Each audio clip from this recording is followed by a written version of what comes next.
I had this pile of pine wood just sitting around the wood shop and I needed to get rid of it. So I decided to make a coffee table. So if you're ready, let's get started. I needed to build the frame for the top of the coffee table. So I started with this 10-foot board of 2x8 and I split it right down the middle.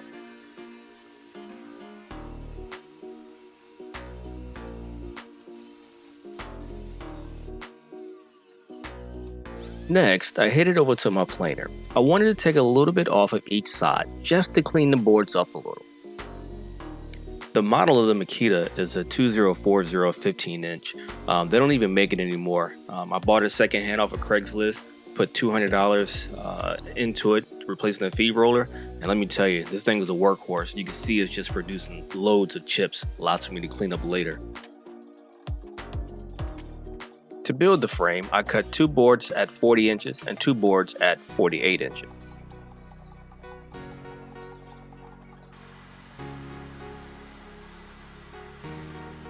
After a quick cleanup, I needed to cut out a 1/2 inch by 1 inch rabbet from each of the boards.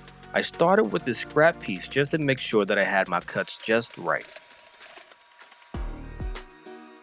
I'm not a professional, and this is my first time using my table saw in this manner.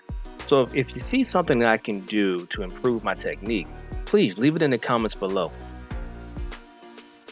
This first cut was set to 1 inch. Here, I am adjusting the table saw to 1/2 inch before turning the boards on their sides and running them through again. Checking for accuracy, I use my scrap piece before starting on the boards that matter. This cutout will come into play later after I finish building the frame. I'll line the cutout with 1x4s and fill in the center of the table. It truly is not that complicated, but you'll have to stick around to see what I'm talking about. Now, I'm not sure what happened, but I cannot find the footage of myself connecting the frame. But don't worry, I'll explain how I put it together a little later. Here, I am ripping the sides off of the 1x4s to get them ready for glue up and inlay into the table frame.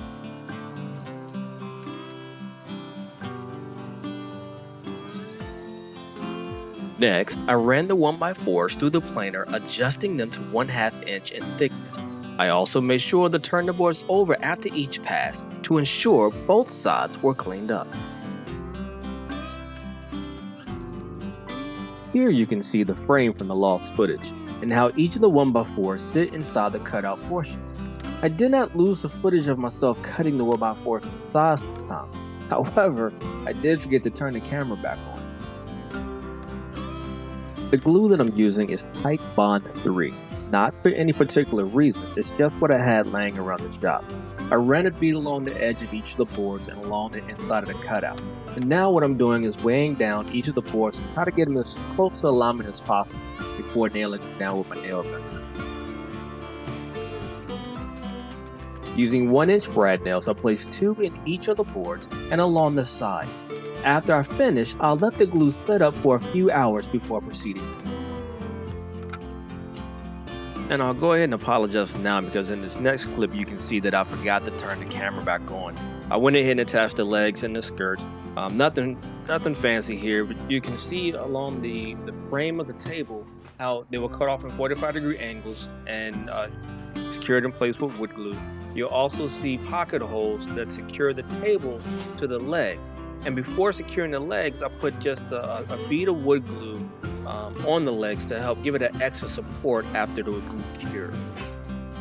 And you can also see this scrap 1x4 that I ran along the inside of the table, secured in place with pocket hole screws and wood glue along the inside. The sole intent of it is just to give the table just a little extra support as we start laying things on top of it.